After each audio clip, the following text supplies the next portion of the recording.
If you have a wonderful wife in your life, you're not going to abandon her. There is no way that the NDP can win the elections. You notice that one of your Grenadian counterparts, Grenadian Canadian, Dr. Pierre, yes, he has given us a 2/3 chance of being returned to office. And he has given the NDP a 1/3 chance of being returned to office. The family of Labour is a very special family. At the moment, I'm the patriarch of the Labour family. And I have certain obligations as the patriarch of the Labour family.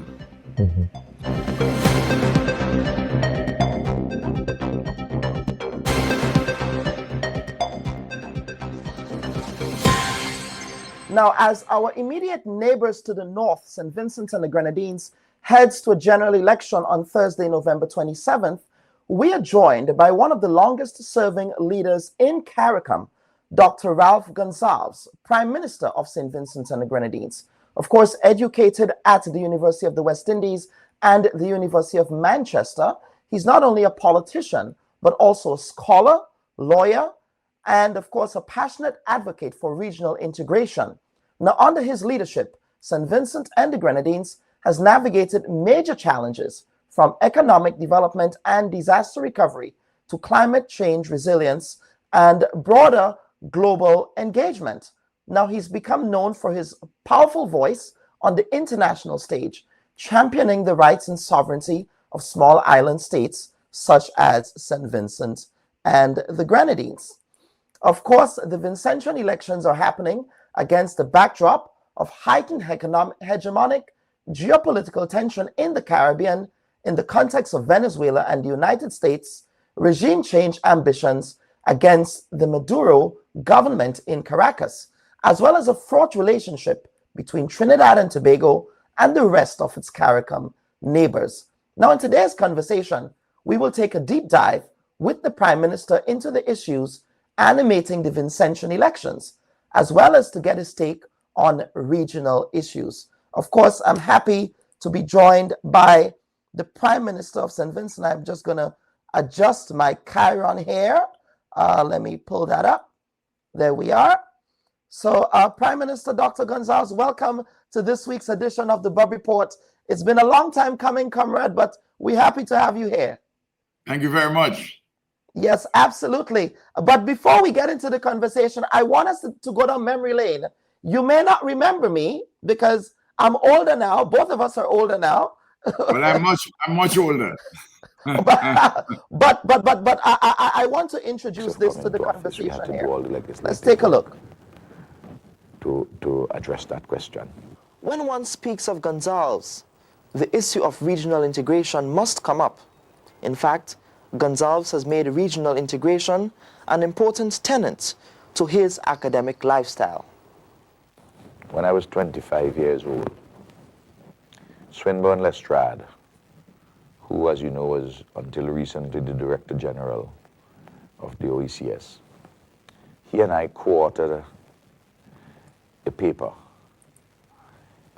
called The Political Aspects of Integration in the Windward and Leeward Islands. And it was published in the University Journal. So, Dr. Gonsalves, I just want to pause that there. That was an interview I did with you, sir, back in March of 2002. I believe you just that was on the heels of the Unity Labour Party's victory at the polls then. And I traveled up to St. Vincent and the Grenadines. At the time, I was working with Community Channel 6 in Grenada. I traveled up to St. Vincent and the Grenadines to cover your transition into office at the time. And of course, we had an entire conversation about the Grenada Revolution in this conversation. But I thought it was instructive for me to play this here this morning. And this is sort of a full circle moment, sir. I looked, of course, much younger. I only had a little gray in the beard. Now the beard is completely gray, and the hair. Yes. You put up that photograph. You're likely. The authorities are likely to say that you are engaged in false advertising. Or AI, right? Or AI. Yes. But Prime Minister, we are certainly honored to have you here today, sir, for this wide-ranging conversation. And I do want to publicly thank your colleague, Senator Chester Humphrey in Grenada, for helping us to facilitate this conversation today. He has really went to bat on our behalf to get you here today. So we're very happy about that. Now, Prime Minister, let's get straight into it. Of course, we want to respect your time because this is an election season for you. Yes. But this is your sixth election, sir, as incumbent Prime Minister in a political environment that is on a razor's edge in Trinidad. Now, there has been an anti-incumbency, razor's edge, sorry, in St. Vincent, not Trinidad. There has been sort of an anti-incumbency appetite in some parts of the region and the globe with leaders who have served for a long time. Now, Prime Minister, what would be your strategy for winning this time around, given this context, this anti-incumbency context that we see? Well, there's anti-incumbency feeling if you're not doing well. But if you're taking care of the development of the country and the people's concerns on the ground, there's no incumbency. Why would you want to change that which is good? If you have a wonderful wife in your life, you're not going to abandon her. So is that how you see this? Are you convinced in that case, Prime Minister? But in the last election, sir, it was a razor's edge election. It's a very thin margin. It's sort of St. Vincent is sort of like an almost 50-50 electorate now. What have you done, sir, to treat with that razor's edge election result that we saw the last time? 2020 election was a COVID election. A lot of people didn't turn out to vote. A lot of our voters didn't turn out to vote. Of course, when you're in opposition and there's a hunger and a thirst for office, you will find that many persons would turn out in greater numbers, particularly in a situation of COVID. But you would notice that in 2010, our numbers fell in the aftermath of a referendum. We won the election, nevertheless. But in 2015, we got an increase in the popular votes, though not in the seats. 2020, as I say, is an unusual election. And over the last 5 years, from 2021, because the elections were in November 2020, we've had to deal with the fallout from COVID continuing. And then we had 21 volcanic eruptions in the month of April 2021, which made homeless 1/5 of our population. That's in April. In July, we had Hurricane Elsa, which did further damage in those areas, which had to be evacuated. And then in 2022, the Ukraine-Russia war, the knock-on effects, the disruption of supply chains, shortages of wheat, increasing cost of living as a consequence. And then in 2024, sorry, on July the 1st, we had a Category 4, Category 5 hurricane, which devastated the southern Grenadines and parts of the rest of St. Vincent and the Grenadines. And we have dealt with each of these challenges very competently, very well. And normalcy has been restored. I mean, you have damage and loss amounting to $1 billion Eastern Caribbean dollars, which is just about 30% of our gross domestic product. And yet we have come out of it quite well. And we have an average economic growth over the last 5 years, touching your head up at 5%. In fact, only Guyana in CARICOM, and they have oil. Only Guyana has had a more impressive economic growth rate than St. Vincent and the Grenadines. But it's not just the macro numbers, but we see major transformative projects. The Argyle International Airport, which was opened in 2017, February 2017. And given all these disasters we had, it's only in the recent last 5 years or so that we are seeing a pickup the last 4 years. And the tourism is booming. We have shifted the paradigm for the economy. And we are seeing we opened the modern port. Just think of it, my brother. In 2017, we opened an international airport at nearly $300 million US. And we have opened a port 8 years later, modern port, in excess of $250 million US. I mean, these are impressive deliverables, and they touch the lives of every single individual in the country.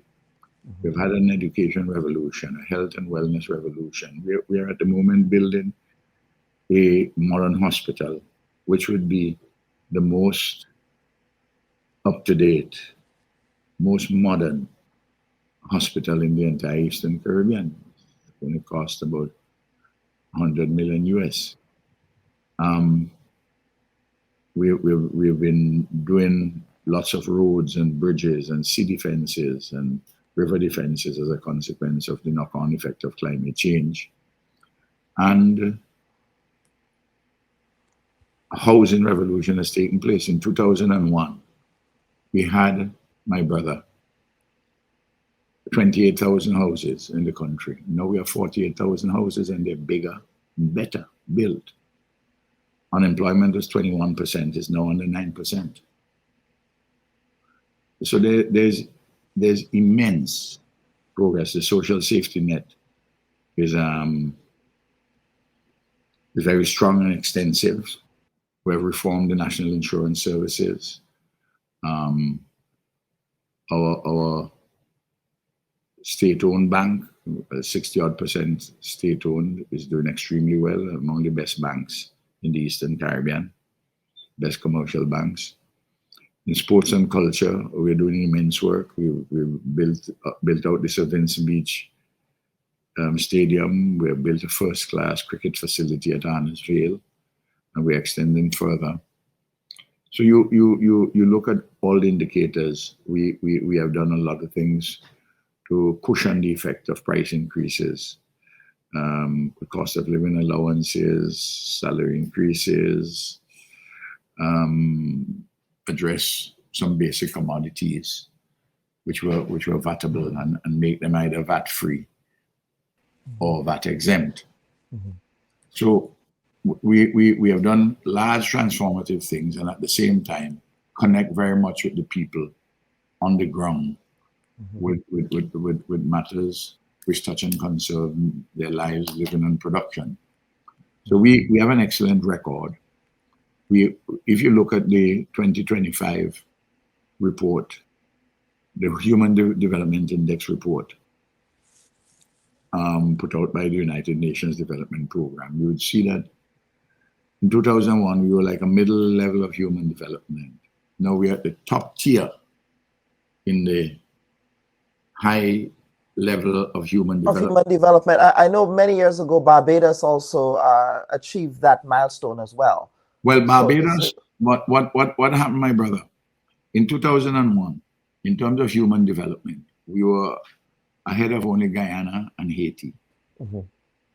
In 2025, using the 2023 numbers, these are numbers after the Hurricane Elsa and after the volcanic eruptions. We are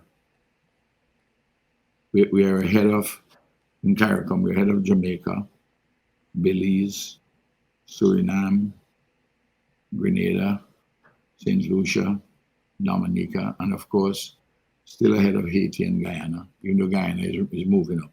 Yes, We are fastest placed. growing economy in the world. We are placed in terms of human development of the Mhm. 193 countries in the United Nations. We are placed at number 76. And there are four categories of human development as assessed by the UNDP, United Nations Development Program. Very high, high, medium, and low. Mhm. The country which is the last in human development and the very high is number 74. And we are number 76. Then to get into the very high, you have to score 80% Mhm.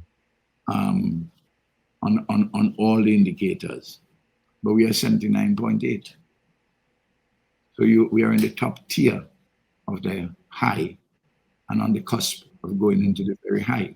The very high, of course, human development. We have Barbados, Bahamas, St. Kitts and Nevis, Antigua and Barbuda, and Trinidad and Tobago.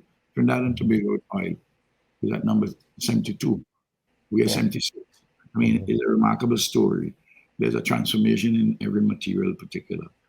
And young people have advanced immeasurably. Women, there was a prevalent philosophy when we arrived in office that women must be barefoot, ignorant, pregnant, and in the kitchen. All that is part of history now. Mhm. And you had 4 university scholarships. Now we gave out over 3,000 in August this year. I mean, our expenditure on education is just going through the roof, education and training. And the base where we have now, my brother, we have a platform now to go towards the first world nation. There are several countries in the Caribbean who can go to a first world nation status. And in terms of your living standards. And we are on the cusp of that. Over the next 15 years, we will achieve first world status in terms of living standards. And technology is going to play a very important role, including AI, with all its downsides, but it has tremendous upsides. And applied science and technology, and that's an area we're moving aggressively. Yes, Prime Minister. Now you've articulated all of the metrics here with respect to your the economic development in Saint Vincent and the Grenadines, Economic and social. but you and Economic and social, social. of course. You mentioned the education revolution, and in fact, I also studied in Taiwan. Full disclosure, so I was able to meet a bunch of Vincentian Do you colleagues do over you there. know do you know do you know that you were able to study in Taiwan because of Ralph? Let Well, me it was when Grenada let me had explain. diplomatic Let me relations with explain to Taiwan, you. sir. Let me Yes, explain sir. to you. Let me explain to you. Shortly after I came to office in 2001, I went to see President Chen in May of Chen that year, Shui-bian, yes, at the time. and I raised the issue of scholarships. Taiwan wasn't given any scholarships then. At the time, We that's will, yeah. we will give short-term scholarships and occasional masters, perhaps for a year, but short courses. And by 2004, I had convinced President Chen that this should be done. And then all the allies of Taiwan began to get scholarships because Ah. that's how it happened. I Mm. demand. Th- I th- demand th- Thank you for that history. I never knew that part. well, But well, well, it was well, actually well. Sometimes the apostles are not really recognized for certain things. You have to wait a little while. right, right. But but let us get on to another issue here, Prime Minister. Now, you famously rubbished the CBI program that many of your OECS counterparts have in place. Now, what about the makeup of such programs, sir, that you find difficulty with? And of course, based on what you've just articulated here, it doesn't appear as if St. Vincent would really need a CBI program. In any event, I am not. I am not criticizing any independent state. that has decided to go and have a quote-unquote citizenship by investment program. But I think both in principle and in practice, it is not good for St. Vincent and the Grenadines. You can extrapolate from it and make the critique elsewhere.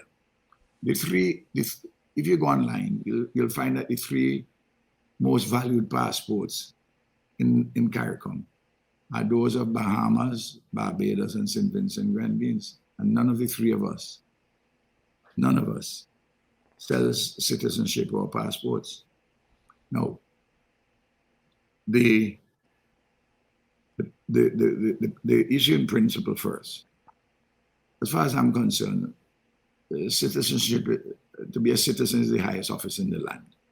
It is that which defines a relationship between persons in a political society organized as a state in terms of your joinder, your solidarity. And then the passport is the outward sign of the inward grace of citizenship. And that too is not for sale. It's not potatoes, it's not yam, it's not jackfish, it's not robin, it's not tuna or mahi-mahi. And a number of problems arise from persons who get such passports. You know it, you have seen it. And interestingly, countries which most of these persons who want the passport, that is to go to, that is to say, the 27 countries of the European Union, the Britain, United States, and Canada. Each of those countries has taken a stance where this citizenship by investment program, from the way I see it objectively, is on a life support system. It's going to come to an end sooner rather than later. And in St. Vincent, the opposition is being financed in these elections by three sets of groups external to my country. One, the wannabe sellers of citizenship and passports. Two, some Chinese companies which are involved in that same business, but which are agitating for change from Taiwan to mainland China for St. Vincent and Grenadines. And the group of investors in the Grenadines who have not been performing. And I have decided to basically take back the land. And these are huge national projects, huge nationalist projects. And so I have a lot of enemies arraigned against me, but for nothing in the interest of St. Vincent and Grenadines, selling the passport, selling the citizenship. I don't have a quarrel with the People's Republic of China. It's just that we have a relationship with Taiwan. And I resent a country as large as China telling me that they can only have a relationship with me in a formal sense if I had to break relations with Taiwan. I don't subscribe to the one China policy. There's one Chinese civilization. And you can have different national expressions of a civilization. Why is it the Chinese civilization is the only one in the world that you must have one state representing that civilization? There are several states in Europe representing European civilization. There's a Caribbean civilization, there's a Latin American civilization, but there are several states. So I don't understand this hegemonic view that the Chinese civilization must have only one state expression. However, I want to see peace across the Taiwan Straits. I want them to be in mature conversations. And we work with mainland China in the United Nations, in the World Bank, in the Caribbean Development Bank. They're a non-borrowing member. We are a borrowing member in the CDB. So we have, I can't ignore 1.4 billion people and the second largest economy in the world, but it doesn't mean that I have been subject to their hegemony and to be the object of dictates. So on the question, I don't like bullies, whether they're from the north, south, east, or west. I was about to say you are consistent on the whole hegemonic question here with respect to that issue. But two final issues, Prime Minister, and then we want to get into some regional issues here. Sure. And of course, Prime Minister, it will be remiss of us if we did not address one of the issues in this general election, sir. And that is having regard to Minister Anil Roberts. He's one of the ministers in the Ministry of Housing in Trinidad and Tobago. His public social media comments last week concerning your Trinidadian-born, Trinidadian citizen wife, that she's entitled, she has a right to be she has a right to be a Trinidadian and participate in the benefits that come with the citizenship of that state, and private property purchases in Trinidad and Tobago. Of course, now the research suggests that none of his claims were in fact accurate, and some might say defamatory, sir. Given your ethos, if I may, as a champion of regional integration, how will you treat with this issue, sir, which is, to how we see it here on the Bob Report, an issue of an interference into the internal elections of a neighboring state? Here you have a government minister doing this. I don't know a great deal about firsthand about Mr. Roberts. I've read things about him, and I've not referred to any of those things that I've read, because I don't really want to get into, I don't want to go into the mud with Mr. Roberts. I address these questions with a patience and a calm. And I have consulted the senior counsel in Trinidad. Well, my wife and our two children have done so in respect of one senior counsel, and I've consulted one on my own behalf.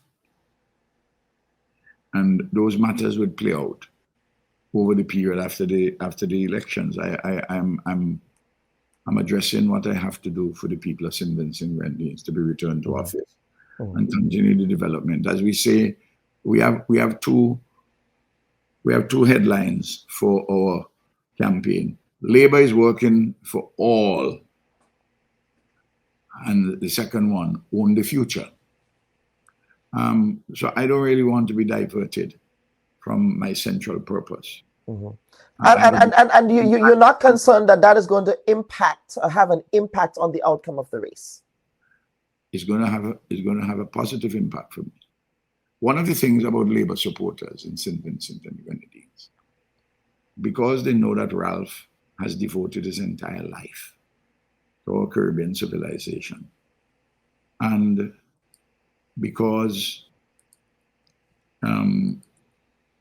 they know my standards, they know the good governance that we have been engaged in, which has been approved of by all independent observers. When you attack me, and you attack me wrongly and my family, they have done nothing illegal, immoral, unethical, nothing at all. I have not done anything illegal, immoral, unethical. I've done nothing wrong. But when you attack me and my family, people in St. Vincent and the Grenadines, the most of whom value my work over the last 57 years, not 57 weeks, not 57 months, my dear brother, but 57 years in this Caribbean. And of course, 46 years in electoral politics, over 11 general elections. You, and being the longest serving prime minister in the region, you have a lot of political credits in the bank, so to speak. And when you attack me and my family, as we say in local parlance, you rake up the red ants, because red is our party color. And some people who would probably have been lukewarm, well, I have a grumble, I have a grouse, I have a complaint. I don't know if I'm going to vote. I can't vote NDP, but I don't know if I'm going to vote. You know, you always have that when you're around for a long time. But when you attack Ralph, they take it personal, because I'm like a member of their family. And so inadvertently, Mr. Roberts has done me a favor. He has stoked greater enthusiasm. Look, dirty water cannot tarnish gold, you know. I repeat that, dirty water cannot tarnish gold. And the people of St. Vincent and the Grenadines know that Comrade Ralph is the gold standard. And they don't like their leader to be attacked. Not attacked unfairly, wrongly, and without any basis. Look, the UNC is now, they have some operatives on the ground. I don't know whether they are... Operatives on the ground in St. Vincent and the Grenadines. Yes. I don't know whether the Prime Minister in Trinidad and Tobago, the political leader of the UNC, my dear sister Kamala, knows about this. But they're organized by UNC financiers. And they're on the ground. Why do these UNC financiers organizing them to come here? Because they want the land we moved from the waterfront, an area where we had the old port, that beautiful land, a very expensive land. These Trinidadian financiers want that land. They want the land that the former Annisvale airport, which we are going to build out which we are building out into as a modern city. And the opposition says that they will privatize the port, and they said that they will privatize the hospital which we are building. So you have rich people in Trinidad who support the UNC. They see St. Vincent and the Grenadines as an economy which is on the rise, and they would like to come and get some land. And they will no doubt get sweetheart deals, not with me, because I'm developing those things in the interest of the people of St. Vincent and Grenadines. So there are a lot of people lining up at the trough, just in case Ralph was to be not reelected. You know, when I was a boy, I used to grow pigs, because I come from a farming community. And you will have a trough, and invariably the trough is a little shorter than the number of pigs you had. And when I boil the bananas and boil the breadfruit to put there for the pigs, it's amazing how they jumped on one another, seeking to get space at the trough to eat. That is what is happening with these Trinidadian financiers. That's what's happening with the wannabe sellers of our passports. That's what's happening with people who want us to change from Taiwan to mainland China. That's some developers in the Grenadines. But on each of these questions, I'm on the side of the angels. I'm on the side of the people of St. Vincent and the Grenadines. And they're coming at me from all sides. But I have beaten people back over the last 25 years who have come at me from all sides, and I shall beat them again. Remember, I'm telling you this today on the 16th of November. On the 16th of November. The Unity Labour Party is going to win more seats than the last time, and we are going to have a higher share of the popular vote than last time. There is no way that the NDP can win the elections. You notice that one of your Grenadian counterparts, Grenadian Canadian, Dr. Pierre, Justin yes, Pay. yes, he has given us a 2/3 chance of being returned to office, and he has given the NDP a 1/3 chance of being returned to office, of coming to office. You see, there's an old Sankey which comes from the spiritual Baptists. You know them. It says, I've been through the fire. I've been through the rain. I have no desire to come back again. To go back to go there back again. Yes. With the NDP years. Yeah. Because they were terrible years. So, and I'm reminding people about all of that. But more than that, people have the evidence as to what we have been doing and where we are going. The NDP, on the other hand, from the beginning of this campaign, they brought gimmicks. Well, they went for one gimmick too many, and people began to question, oh, your sums don't add up. And one of the ridiculous ones is that, hey, we'll give you $500 if you get pregnant. I mean, come on. Apart from the fact that the pregnant women get far more than that from us. But they try, and then when the gimmicks don't work, what they're resorting to is lies and slander, and they're seeking help from external forces who have an interest.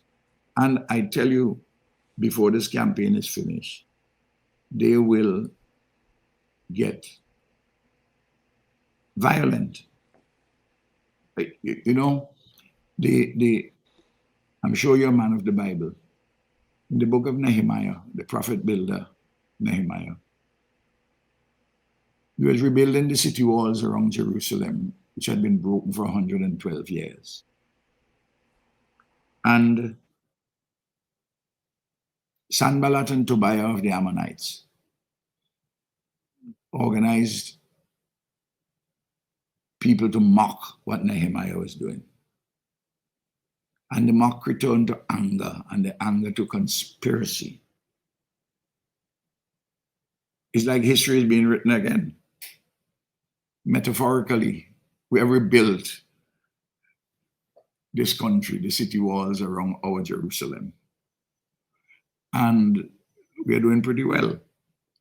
And you have some modern day Sanballat and Tobiah of the Ammonites.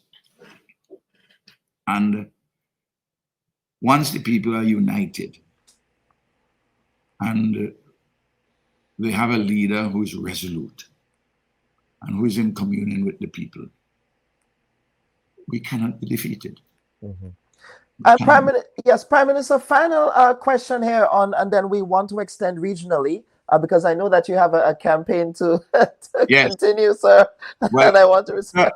Chester tells me that you have a large number of viewers, and that yes, sir.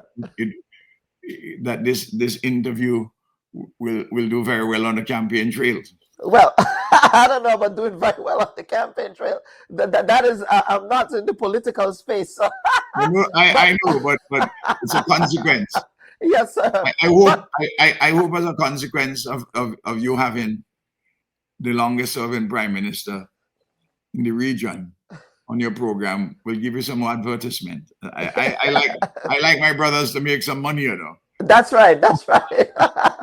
and if in the process too, it aids my re-election, hallelujah. Then so be it, right? Yes. Yeah. But Dr. Gonsalves, there is this ongoing debate about succession, not only in Vincentian politics, but of course we saw that in Grenada in the context of your former CARICOM leader colleague, Dr.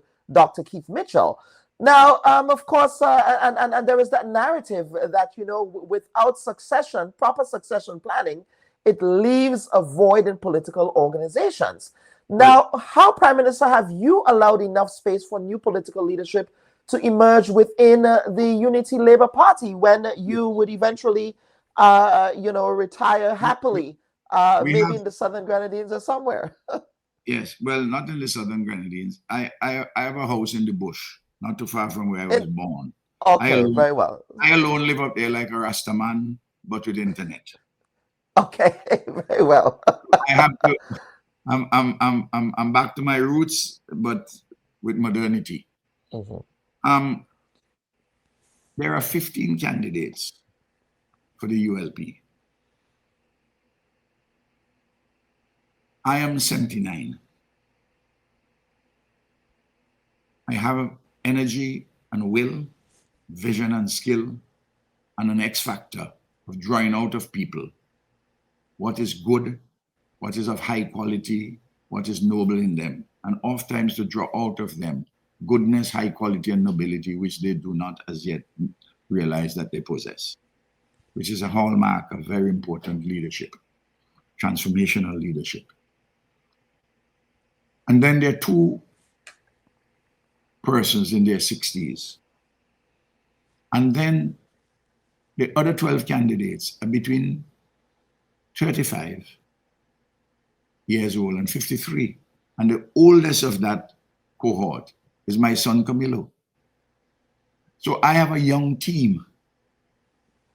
And we have a lot of persons in the party who can succeed me. And we will have leadership elections to succeed me at the appropriate time.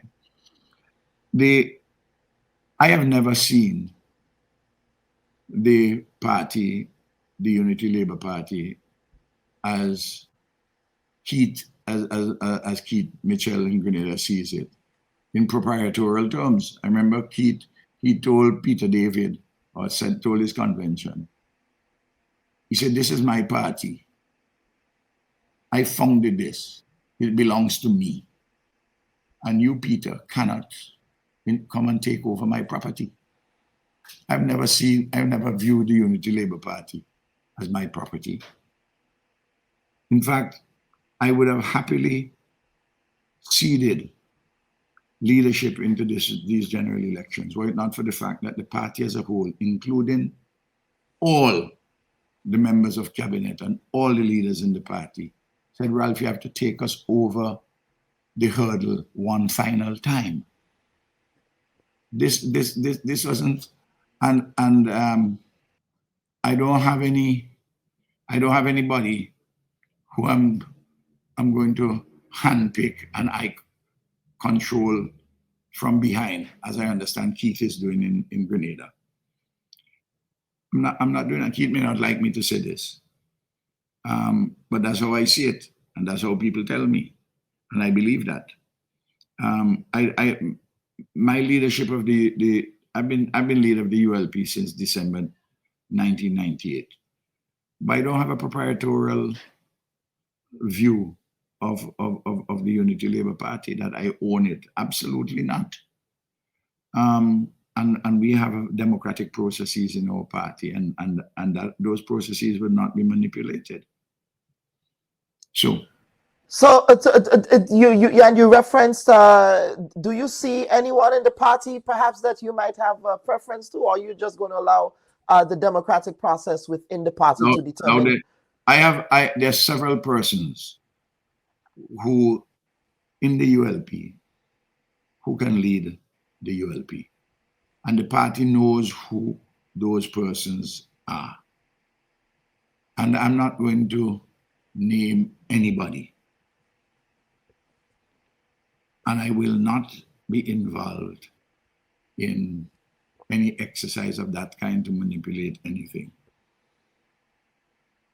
People know how I function, and all persons, all of those who may wish to offer themselves as candidates to succeed me. But in our party, there's no vacancy in the leadership. So there's no question. There's a leader, and you can only have one leader at a time, and one prime minister. It's as simple as that. And until the hour when I demit as political leader of the ULP and as Prime Minister, up to that final minute, I will act authoritatively as leader. And then, when the democratic processes I have another person as leader, then I will give my loyalty to that person and support that person. I'm an organization man. The family of labor is a very special family.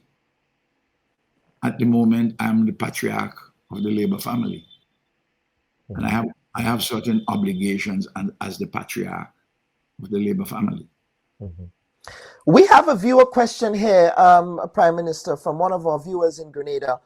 He's saying, of course, he calls you the five-star general here. The issue of citizenship came up about the NDP leadership of Dr. Friday, which was never an issue in past elections. Why is it relevant in this election? And I do want to bookend that question, sir, by making the point that in Grenada we had a similar issue with Peter David at the time, who was contesting the town of St. George seat constituency on the NDC ticket. That was, I believe, back in 2003. And Dr. Mitchell also tried to take him to court over this business of Canadian dual citizenship, sir. So the question is, why is that relevant? Okay, I'll tell you why it's relevant. First of all, I never had evidence that Dr. Friday was a citizen of Canada until one day in Parliament after 2020. I needled him and he uttered memorably. He said, I have my Canadian passport proudly in my front pocket and the Vincentian passport in my back pocket. He whispered to the Attorney General who was next to me. I said, finally, I have the evidence. And he will rule this day. And then, secondly, in 2020, a judgment arose. A judgment was delivered by the Court of Appeal in the case of the Attorney General versus Dr. Denzil Douglas, Attorney General of St. Kitts and Nevis, and Dr. Denzil Douglas. Dr. Douglas had a passport, a diplomatic passport. And by virtue of having a passport, that the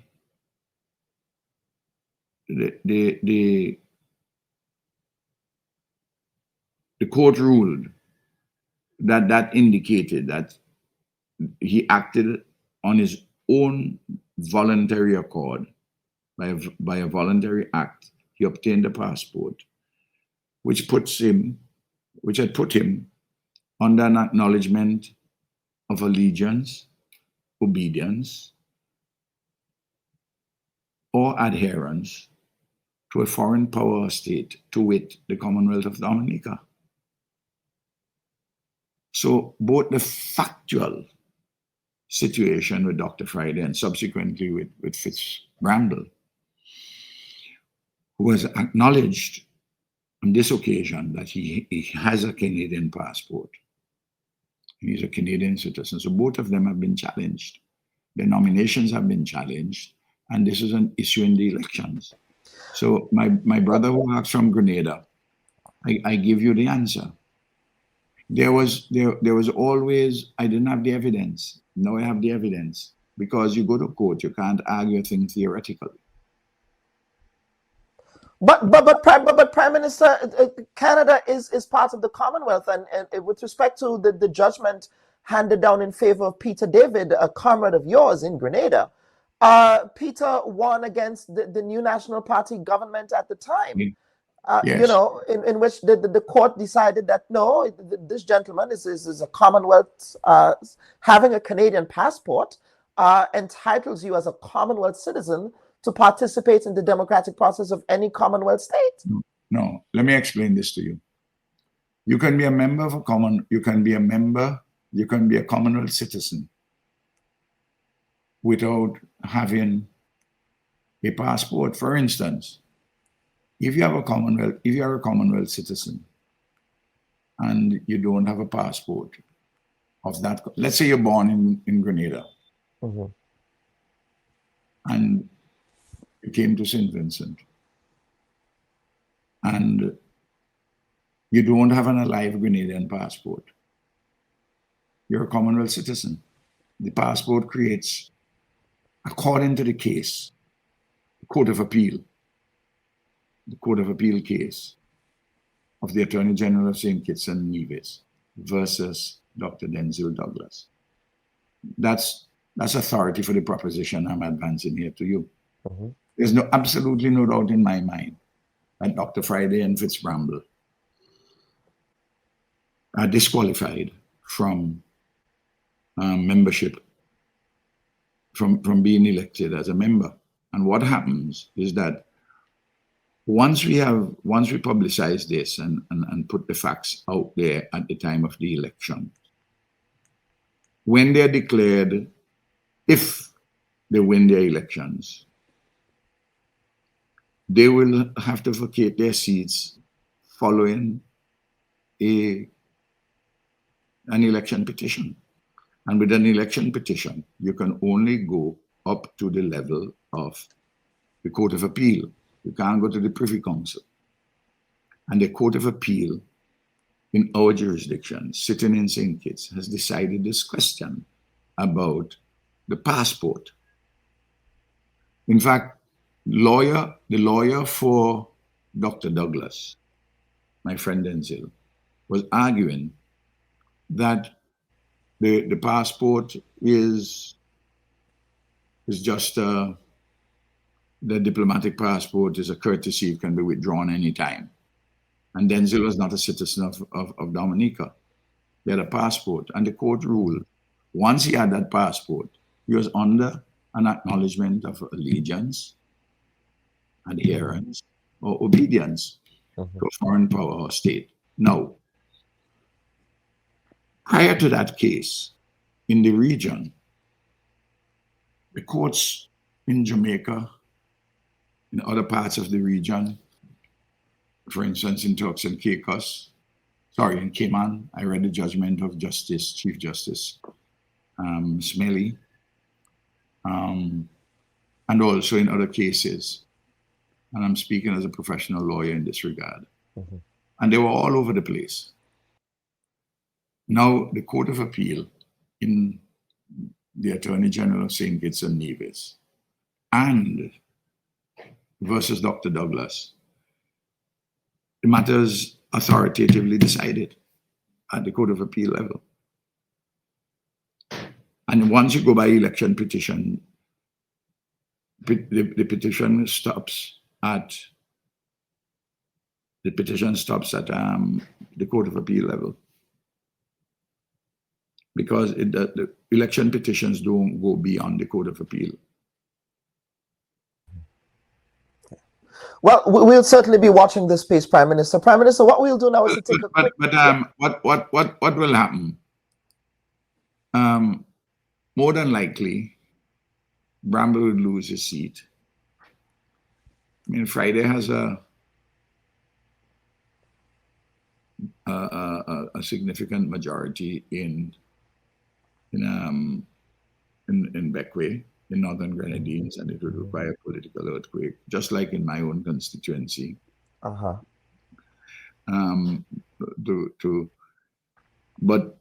I'm telling people it doesn't make sense waste your vote with either Bramble or Friday, because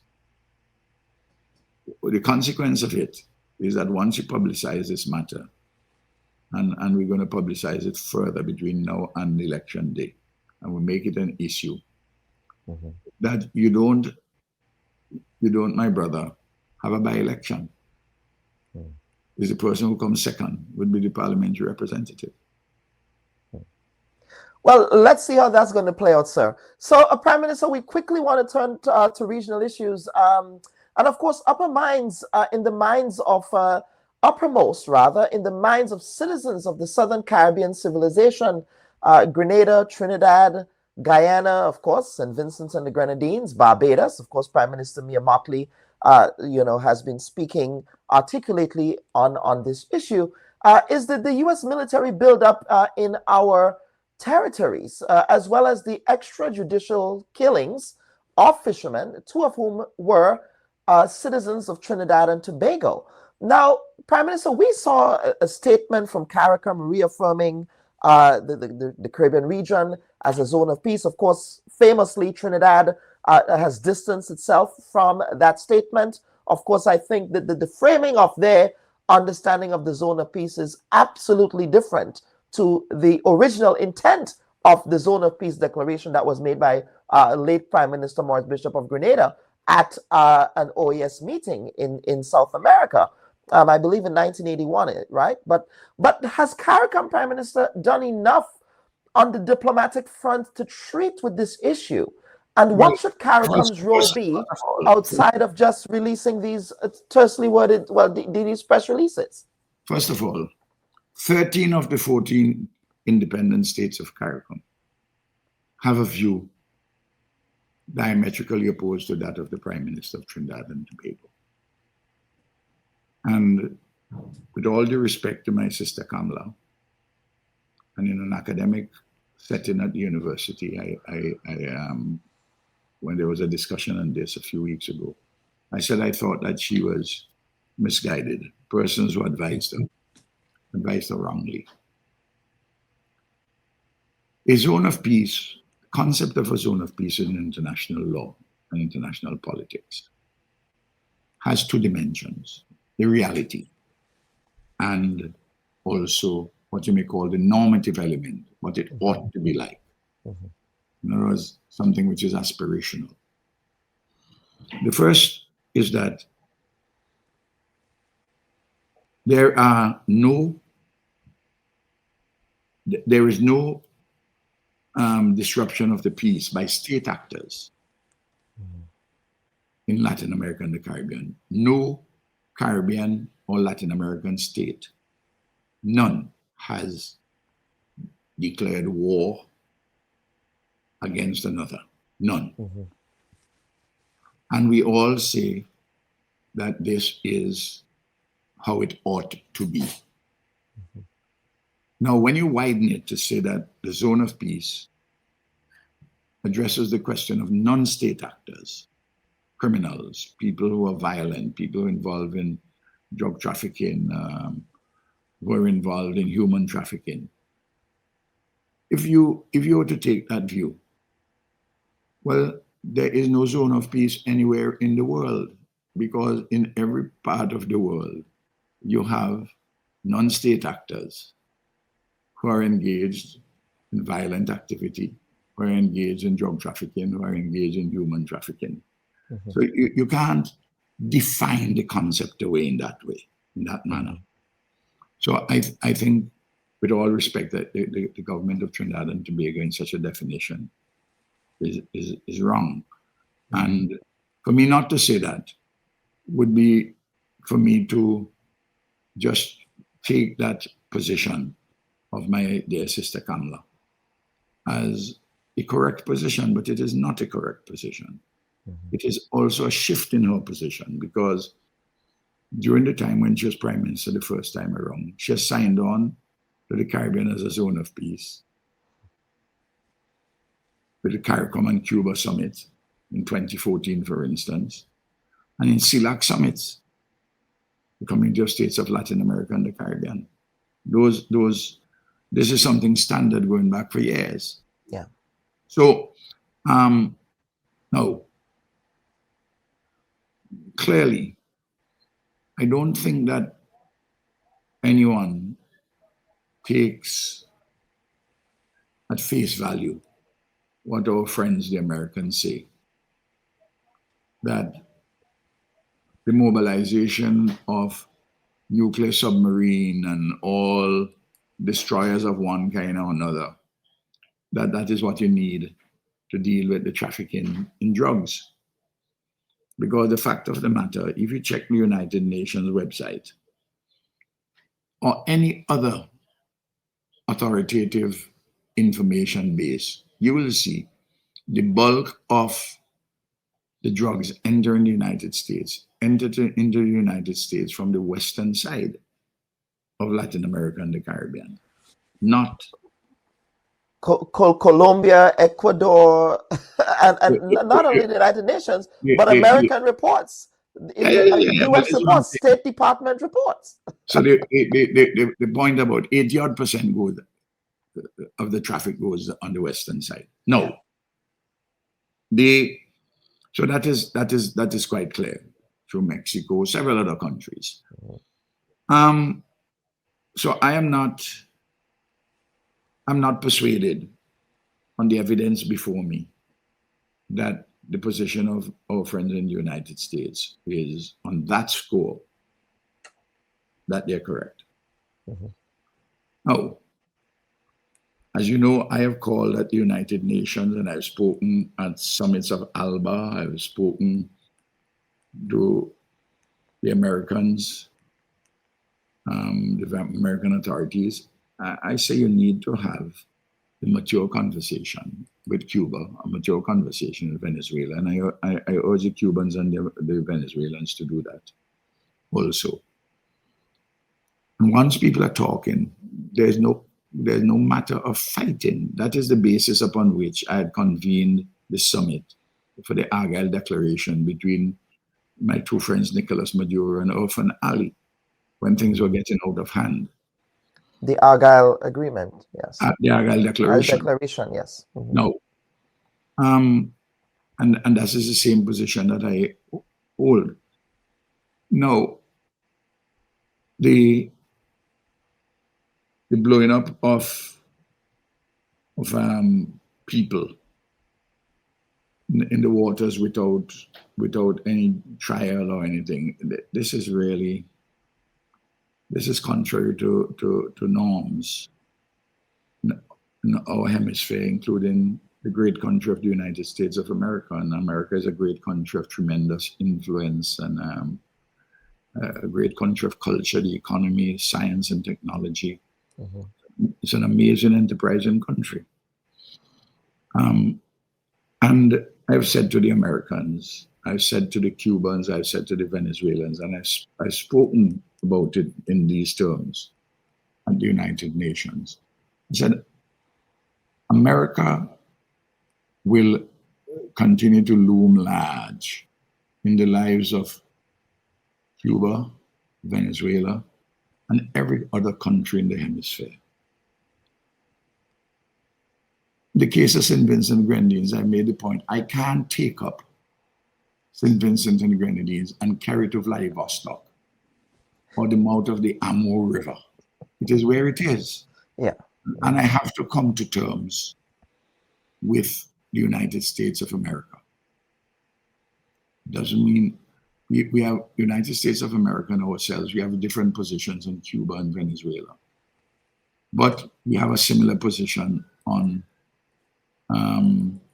the issue of citizenship by investment. We have a similar position on the aggressive nature of People's Republic of China in parts of Latin America and the Caribbean. So there are things on which you agree and things on which you disagree. One of the things my country is noted for under our leadership is an independent foreign policy. And we are principled, and at the same time, we are realistic. We are friends of all, and we strive for a better world. That is what, as a small country, we have to do. And we have a voice, and we will use that voice against hegemony, whether from the north, south, east, or west. I repeat that before. Yes. So, Prime Minister, now the Grenadian Prime Minister is in the middle of making a decision, speaking of hegemony here, and that would be one of the final questions that we have for you. He's in the middle of making a decision on an American ask, and I use the word ask here loosely, to have radar equipment installed at the Maurice Bishop International Airport. And of course, as a student of history, the irony is not lost on me that the United States would want to have installed at the Maurice Bishop International Airport militaristic equipment against the backdrop of the accusations that the U.S. itself made back in the 1981-1982 about Yes. the role of the Maurice Bishop International Airport as sort of a military installation for Soviet interests during the Cold War. But first and foremost, Prime Minister, have you also been approached by the U.S. To aid their militaristic interests in the region? And No, secondly, have you had conversations with the Prime Minister of Grenada on how he should treat with this matter as someone as experienced as yourself? the Americans have not asked me anything Okay. in that regard. Perhaps because they know my position. Okay. Naturally, I've spoken to Dickon, my friend Dickon, my comrade, personally, and also within the councils of the OECS and CARICOM. I've made the position very clear that I will support Dickon Mitchell with any decision that he takes. The pressures and counter pressures are enormous. And he has to make a determination in the interest of the people of Grenada. Now, you and I know that the power of the United States can bring a lot of pressure on Grenada in material terms. I don't have to go into any details, but you will know it, and the Grenadians will know it. But the thing whether he agrees or doesn't agree, doesn't matter. Whatever he does, I will support him. There's not a cop out. This is insofar as practical situations and all the circumstances demand or admit. But I have said at the same time, the United States of America doesn't need a telecommunications listening post in Grenada. You can put that on the platform in the seas. You can do it from Washington. You can do it from Miami, from Southern Command Base. What this is about, my brother, is that by bringing it to Grenada, they want to put pressure on Maduro. Well, if I see that is what my American friends want to do, don't you think that Maduro would see that with equal clarity or even more clarity? Mm-hmm. You don't need, they may say that Grenada might be the best place. Well, that is to be doubted. The fact of the matter, we saw Israel was in the Red Sea and bombed Qatar. Technology is such. You don't need to be within the territory, within striking distance in that way. You can be some distance away. And whatever attacks can be effected. I am sure, I haven't spoken to the Venezuelans about this, but I'm sure, knowing the maturity and good sense of the Venezuelan leadership, that they will say that if Grenada accedes to the request, they will understand. They will not be pleased, but they will understand. Because they will know that what they're doing in Grenada, they can do from anywhere. Mm-hmm. At the same time, too, President Trump has shown a particular disinclination to go to war anywhere. That has to be recognized, a disinclination to go to war anywhere.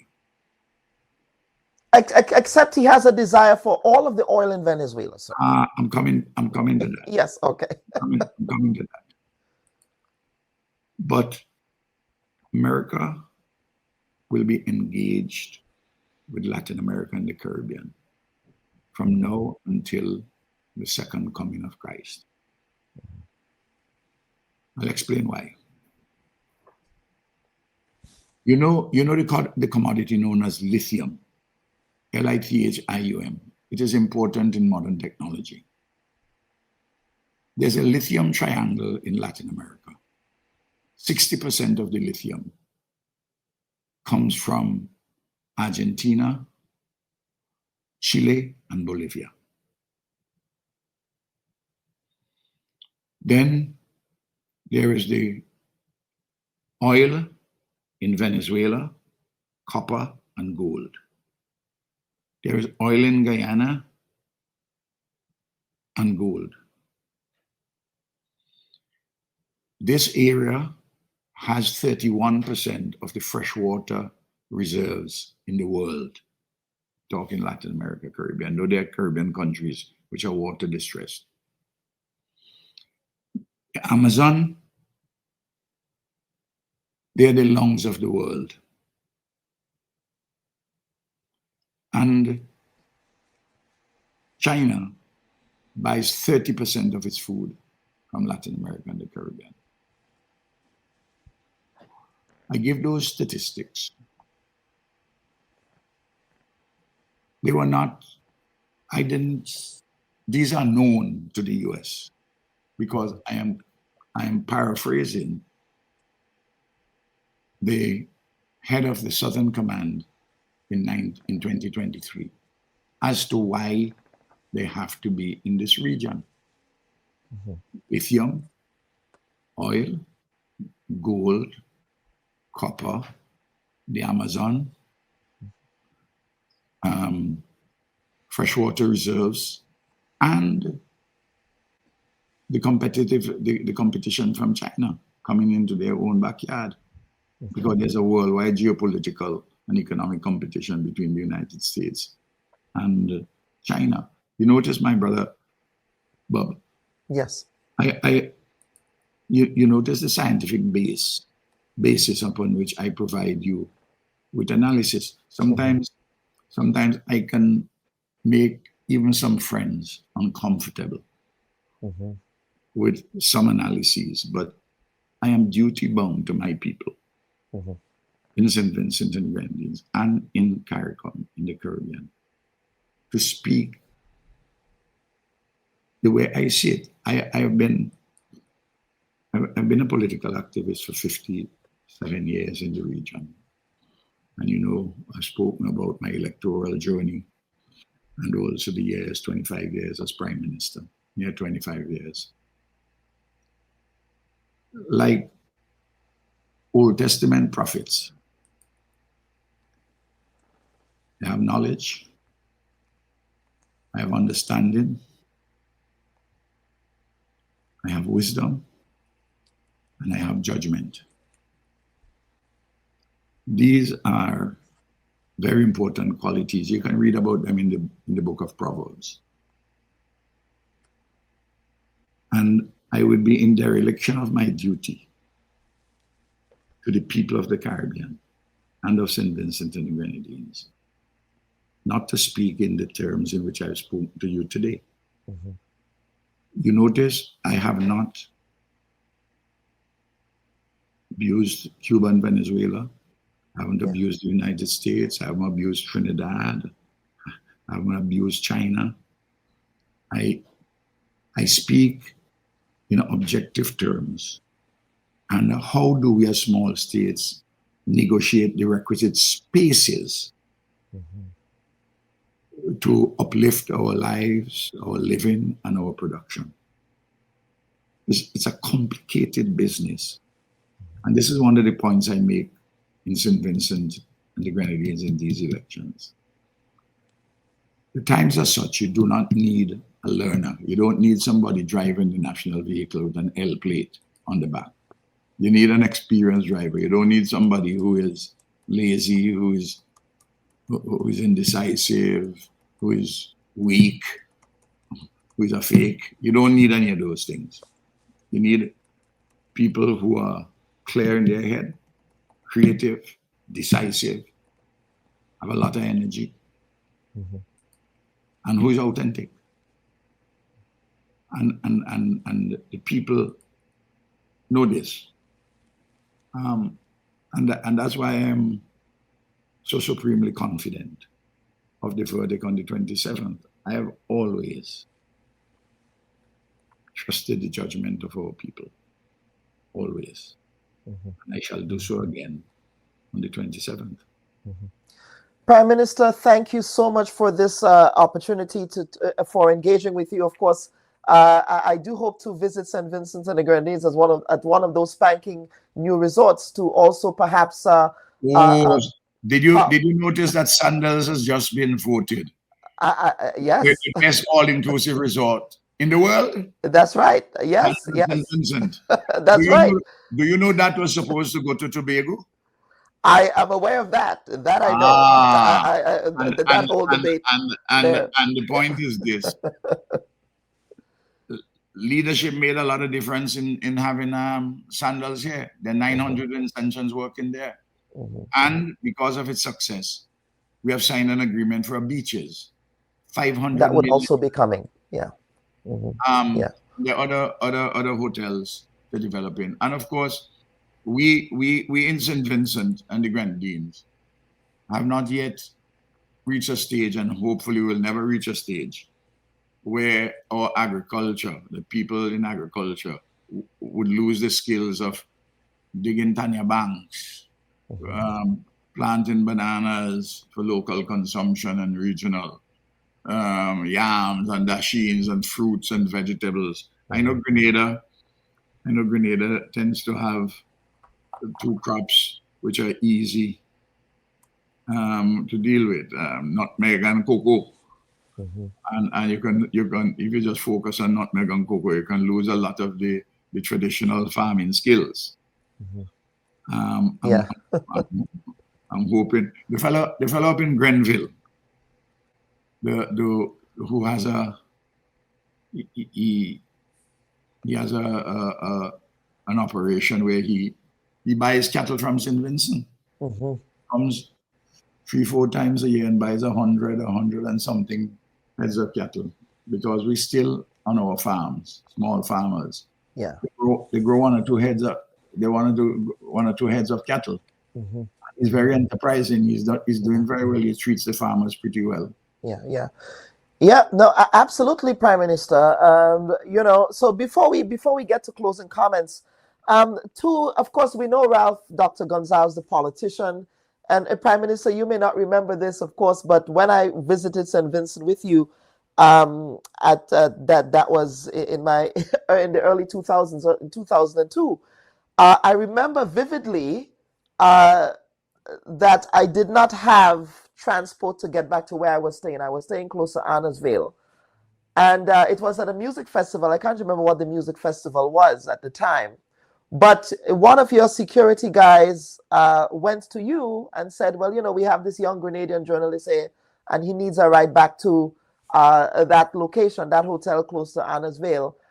And you offered me a ride in the Prime Minister's vehicle, and I sat with you and we chatted for a while. My brother Bob, I didn't remember it specifically because that's something I do all the time. Yes, and that's the point I'm making, and the reason why I am bringing this up, sir. I pick up people on the road. If I see somebody on the road, I pick them up and give them a ride. Yes, and the reason why I'm bringing this up to close us off here is this: what activity do you enjoy so much that it causes you to lose track of time? Well, when I got married to Eloise, I told her that I have 2 jealous mistresses, law and politics. And she said that's no problem because she just play one off against the other. The difficulty she has had is that having stopped the practice of law since I'm in government, and I'm working 18, 19-hour days, I feel that I'm not doing as much as I should do otherwise, other than my work. And of course, I do a lot of writing. As you know, I've published 14 books. Yes, a recent one as well. There's a recent one on regional integration. And there's one which is going to the publishers. It probably wouldn't come out before the elections. It's a tome, over 500 pages on Caribbean political leadership. Well, it's relevant before and it will be relevant after the elections. So I have to write because I'm a mortal man, but I want to give as much of my knowledge, my understanding, my wisdom, and my judgment to young people. And I listen to young people a lot. I talk to them, they come and visit me. And it's interesting. When I went on the block in East Kingston, and the way the young men on the block gravitated towards me, and they were surprised that I knew their parents. They tell me name. I say, who's? It says, Andrew Sam, your father? I say, yes. Then another, and so on and so forth. I am, because I've been around so long and I keep in touch with people, my brother Bob, is that the only thing I'm sorry about, I don't do it as much as I would like to, because the demands of the office are very onerous. And so far, I am holding up well. My health is okay. Knock on wood. And I thank Almighty God for all the blessings He has given to me. My brother Chester may not like that part. But I am, and I'm very grateful to the people of St. Vincent and the Grenadines who have lifted me up. I came from lowly beginnings. I didn't have pipe and water in my home until I was 14 years old. Didn't have electricity in my home until I was 14 years old. I didn't wear a hard shoe until I was 12 years old. I went to primary school barefooted. I was brought up in my village by the poor and the working people. And when I went to school in town, and my mom put me in my last 3 years at secondary school, a working class area. And I got the urban working people very well. So I know instinctively the rural folk among whom I was born and grew up, and the urban people, and of all ages. And even you have to go out of your way in St. Vincent and the Grenadines to hate Ralph. You have to go out of your way. You have to see that I am the stumbling block to certain people eating a food or eating more than their share of food. And you want to get rid of me, including people who are overseas. Just like how the constitutional referendum referendum on the amended constitution in 2009. You know, a lot of people in St. Vincent from Britain and British organizations came in and attacked us. They succeeded then in the referendum. But they haven't succeeded electorally because people know that Ralph has a vision. The Unity Labour Party has an excellent team and vision. They have a compelling developmental narrative. We deal with the macro issues and local issues. And the Labour family is not an easy one to defeat. And the Labour family is growing more and more every day. And when they attack the comrade, they rake up the ants nest. And you will see a turnout in this election of Labour that you have not seen since 2001. So I'm in a way, I have to say thanks to all these external enemies of mine. Yeah. Dr. Gonsalves, any final comments from you? And again, we thank you for agreeing to appear on the Bub Report this week, sir. I'm grateful. I have this evening, I have right away now to go to meet 50 persons from the Southern Grenadines who have come up for a rally this evening. We're launching our manifesto. Then I have to go in the bush at my house where I'm meeting 120 persons from South Leeward who are coming there, the organizers in that constituency. And then we go from there down to my home village for 7 o'clock for a rally. The manifesto launch is taking place this afternoon and this evening, sorry, at which I will deliver a major speech. And our manifesto is always very substantive. It's 105, 107 pages.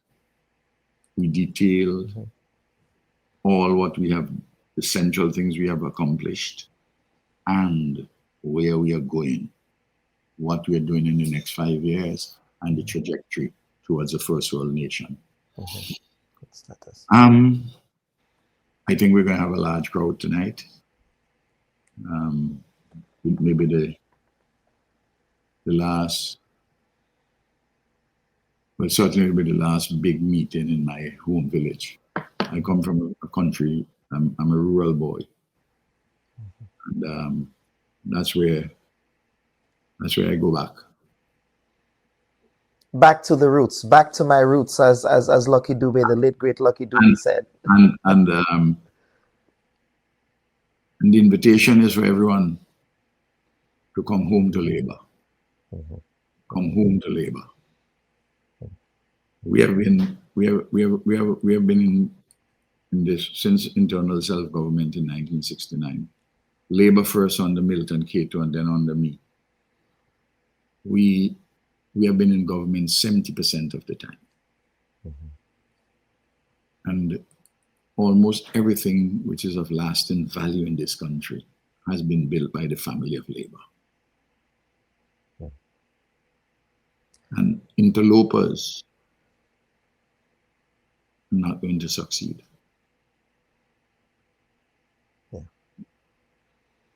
Prime Minister, thank you so much for appearing on the Bub Report this week. Viewers and listeners, we want to thank the Prime Minister and we wish him all the very best. And all the people of St. Vincent and the Grenadines the very best on the democratic process in their country. Thank you so much, comrade. Yes, yes. Viewers and listeners, we were joined by the Prime Minister of St. Vincent and the Grenadines in an extensive conversation on the elections, of course, and other issues affecting the region, other issues affecting geopolitics and how that intersects with our own developmental challenges in the Caribbean at the moment. Of course, Dr. Ralph Gonsalves is attempting to win a sixth term in office in this current election, and that would make him, of course, the longest serving prime minister in the region. Viewers and listeners, we do want to thank you for your questions and your comments. Of course, we could not get to all of them because, of course, the Prime Minister had a time limit here. Honestly, we wish we could have stayed the entire day with the Prime Minister, but that was not to be. Hi, everyone. Thanks for checking out the Bub Report's social media pages. If you'd like to get more videos, show highlights, and watch our weekly live show, follow our Facebook, Twitter, and Instagram pages, and also subscribe to our YouTube channel. You can catch repeat episodes on Wednesdays at 4 and 5 p.m. respectively on CRFM Radio and GBN TV in Grenada. We are also viewed on Sundays at 8 p.m. on WPG 10 throughout the Caribbean. Thanks for watching.